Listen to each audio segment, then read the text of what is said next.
guys, and welcome back to my channel. If you're new, welcome, and if you're returning, thank you. So today's video is all about the heart chakra. So for Wisdom Wednesday last week, I did a self-love video, and this video talks about how to encompass all of that when it comes to the chakra points. I do have my lovely little notes here for you guys to make sure I'm on point.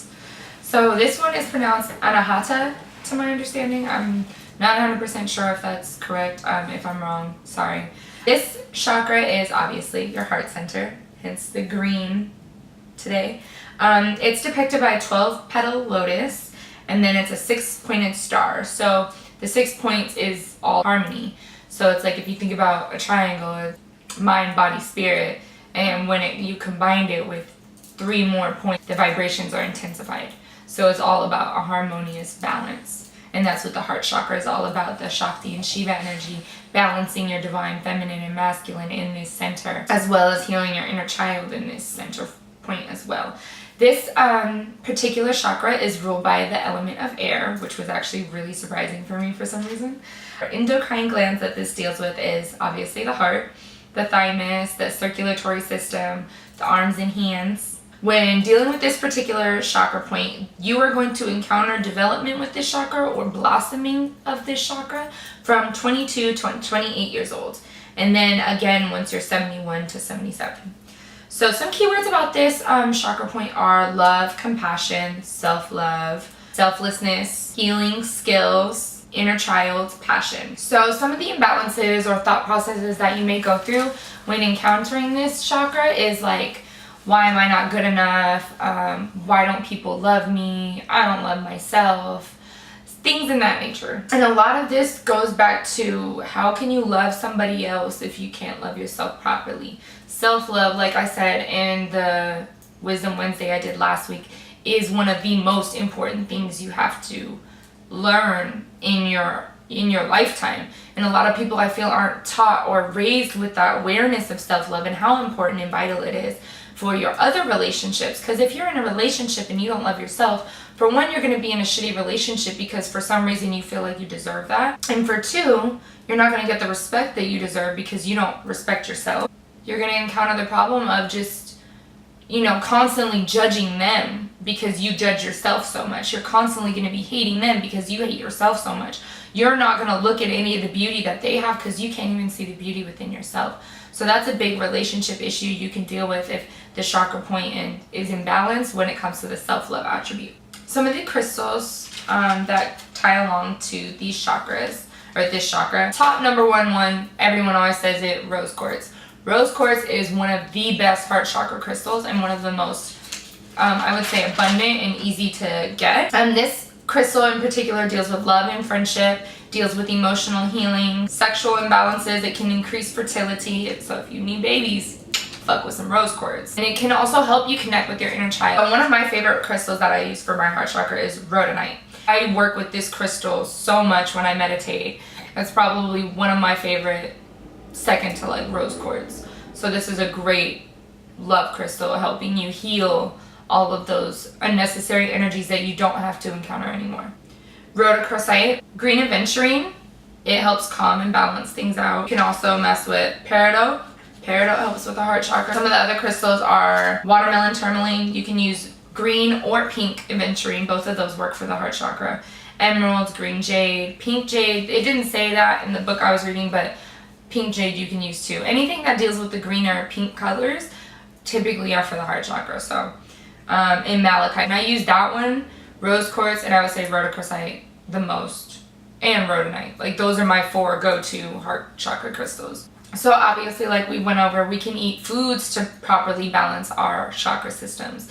So you can eat green leafy foods like kale, and you can eat like spinach, you could eat cucumbers, celery, green apples. Yeah, you get the gist. Eating good food for your soul, your heart.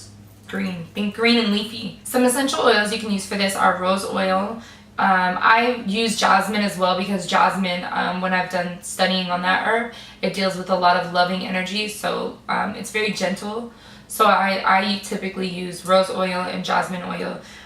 It also said you could do neroli, which I have not utilized, so I'm not too sure about that. But obviously, I mean, all of this information I get from books, prior knowledge, other books, videos, so everything just kind of comes through. And then Melissa, I guess, is another oil. I've never came across it, so I really don't know. Also, if you go to like certain stores, like I know Lucky Mojo has like Attract Love oil. You can use that on your heart chakra. There's other oils, but these are just natural, like 100% essential oils you can utilize. Also use lavender on my heart chakra, and that's helped me too. So it's whatever you feel intuitively you need. So you can rub it on your heart chakra. You can rub it in an upward motion on your arms to invite those loving energies into your life. Whatever you feel you need to do that works for you. Color therapy, wearing the colors, wearing green and pink, having fresh plants around you will help you balance your heart chakra. Having pinks around you, so you know, decorating your rooms with those kind of colors to invite those energies in. Listening to frequencies, Safaggio, heart chakra frequencies, listening to those, just letting them play in the background while you clean your room or something can invite in that balanced energy. Some affirmations for this are obviously, I love myself, I am whole and complete by myself, I am worthy of love, I accept love, I am love. So just some of those affirmations, saying those daily, or looking in a mirror, doing a lot of mirror magic. So holding up a mirror and telling yourself these affirmations. Saying that in front of a mirror is going to amplify that energy. That is the whole point in mirror magic, is to amplify and reflect back that energy. So that's a really, really good way to balance all of this out too. So dealing with the heart chakra, if you think about a fetus and how they're born, the heart is the first thing, that first major organ that is developed. So healing your inner child, think of you back to a fetus. That's the first thing you develop. So you learn to, your body knows that love is the most important thing. Everything needs to balance out in a loving fashion. The heart chakra, dealing with the inner child, healing those situations, doing heart chakra meditations to figure out what it was in your inner child that you need healing from. So learning how to heal your inner child. And also this is the place where the divine masculine energy and the divine feminine energy either are going head to head or they're flowing beautifully. That's it. Either your divine feminine and masculine are working together or working against each other. So when you're dealing with, you know, what's a good example? The divine masculine energy being stubborn. You're dealing with your stubbornness. You're dealing with, you know, just not listening to your intuitive side. You're very logical. So the feminine side is like more emotional based. So there's a way to allow them to work together rather than attacking one another. You know, for example, for me, like, my divine masculine was really rough and stern. He's a dick. He's like, go to work, do this, do that. Wow, you didn't do that, you're worthless. So my divine masculine was programmed to attack my divine feminine, who's super emotional. So I'm sitting here like, and giving excuses to why I don't work, to why I don't do this, why I'm not putting in the work to get to my dreams. So it was nothing but excuses. So that is them working against each other. That was not benefiting anything. I would just shut down because my emotional feminine side was like, my feelings are hurt because I hurt my own damn feelings. Like, isn't that stupid? So it's like, now I learned how to have the divine masculine energy be supportive of the divine feminine and vice versa. So the divine feminine is healing, and it's like, oh, well, you know, if you didn't get everything that you needed to do today, there's still tomorrow. Don't be harsh on yourself. And the divine masculine is like, okay, we got to get some stuff done today, so let's do this. We got this. And the divine feminine is like, okay. So it's like they know how to dance together simultaneously and work together in unison. They are one now. It's not two different forces that are separated. You know, it's the same concept of the yin and yang. You need both to work together simultaneously to have that constant flow. So just healing those things. There's a lot of healing that comes and stems from the heart chakra. So I personally think doing heart chakra meditations, guided or just the frequencies, really, really helped me. Journaling really helped me heal a lot of my past life traumas, my current life traumas. and just stuff like that. So just learning what works for you. Whatever works for you, do it. Trust your intuition, but understand that this is the center between your lower frequencies and your spiritual self. Once you start operating from a place of love and compassion, your whole world will change completely. Total 360. You know, before I was so worried about materialistic issues and things in that nature, which is lower frequency, root chakra shit. And now I look at people and I'm like, wow, they have such a beautiful soul. They are compassionate. Wow, they really are out here living and chasing their dreams and being unapologetic about it. That's beauty. That is beautiful to me. People are being themselves. That is beautiful to me. Not, damn, she got her titties done. Oh, look at her new makeup. Oh, look at her bag she carrying. Like, no, that's not beauty. Beauty is not just external. It is more so internal than anything. So you see when people are beautiful on the outside and then they have an ugly soul, it's because their heart chakra fucked up. So that's why.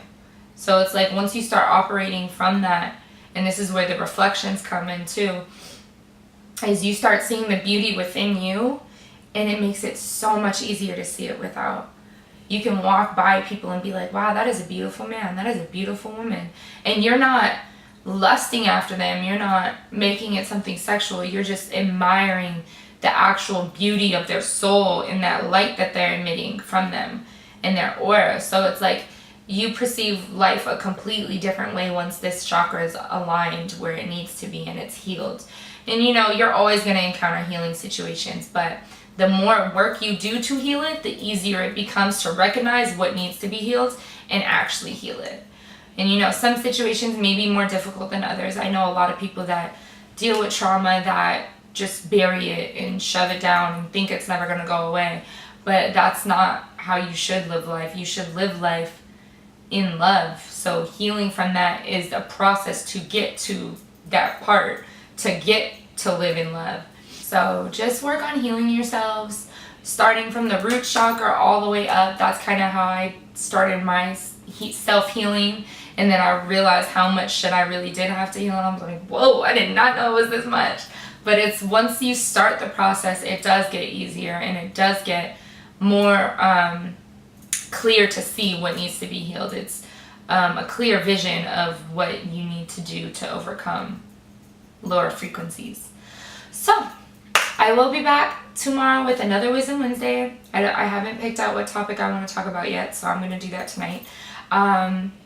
So thank you guys for watching. If you haven't already, please make sure you subscribe, like, and comment. And yes, I will be back with a throat chakra video maybe next week. So stay tuned for all of that. I will have all of my accounts underneath in the description. So you can follow me on Instagram, Twitter, Snapchat, Facebook, all of that. So thank you guys. Have a good night.